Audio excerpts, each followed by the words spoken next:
Narinig na po natin ng iba't ibang grupo ng mga tao sa panahon ng Panginoon. At isa po dito ay ang grupo ng mga eskribas at pariseyo. Sila po ang mga dalubhasa sa kautusan, memorize nila ang kautusan, ang mga batas ni Moises, pero ganun na lamang po ang kanilang naisin na ang Panginoon ay kanilang siluin sa mga katanungan nila. Kung mapupuna po ninyo, napakaraming panahon na tinanong nila ang Panginoon, hindi para humingi ng kaliwanagan, kundi para ibaon ang Panginoon at siya ay mabawasan ng kredibilidad. Ito pong mga eskribas at pariseyo ay masasabi nating they are the leaders of the church. But then the Lord said, yes, you may follow what they are saying. Follow their teachings, yes. But don't follow their examples because they are not doing what they are supposed to do. They are just mounting the kerygma. They're just proclaiming the kerygma. Yes, with the lips, not with the hearts. At isa pong masasabi nating objection ng Panginoon sa eskribas at pariseyo ay yung tinatawag sa salitang hypocrisy. Sa ating pong ordinaryong salita, Tupperware, Permaware, iba yung salita sa kanyang ginagawa. Kaya naman, sabi ng Panginoon, pakinggan ninyo ang kanilang sinasabi, pero wag ninyong tularan ang kanilang ginagawa. There is that big discrepancy between their actions and between their words. Kaya nga, ang kanilang kabanalan ay pakitang tao, showtime.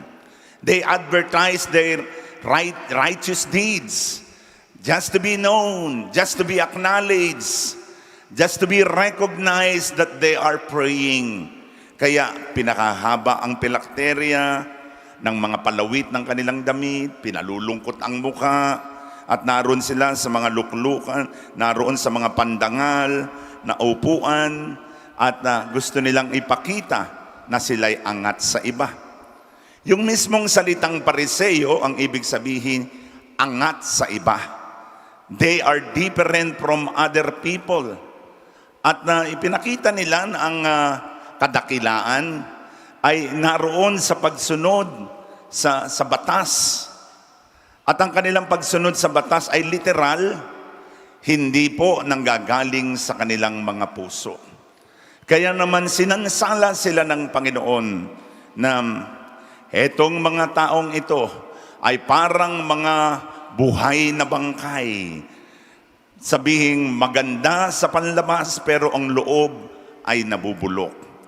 Kaya nga ano po ang hamon na ating pong makukuha dito? Ang hamong makukuha po natin dito, ang tunay na guro ay walang iba kundi ang Panginoon.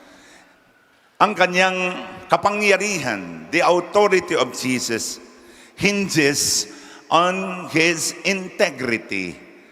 Integrity in doing the proclamation of the gospel.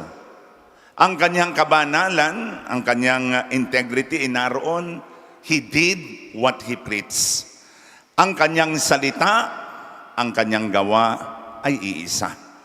Kaya naman ipinakita rin ng Panginoon, greatness is not in being recognized by people. Greatness is through service. Ang tunay na dakila ay ang mga taong marunong maglingkod. The greatest of all are those people who learn to serve. Kaya nga ang Panginoon ay service servorum Dei. Siya ang greatest servant sapagkat ipinakita niya ang kanyang mga salita at ang kanyang gawa ay pinakita niyang no duplicity, but His words is His action. Exaltation is through humility. Jesus preached with humility. At ipinakita niya ang kanyang kahandaang maglingkod.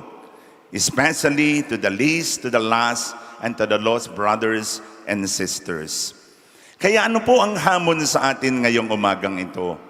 Magpakatotoo po tayo sa ating pananampalataya.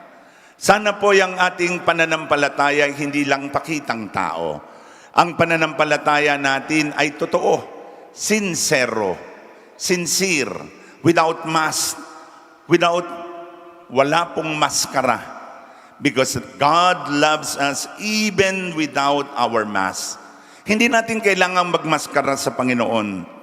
Magpakatotoo tayo sa ating pananampalataya at ipakita natin ang ating pananampalataya, hindi lang sa salita, kung hindi sa buhay na mga gawa. Amen.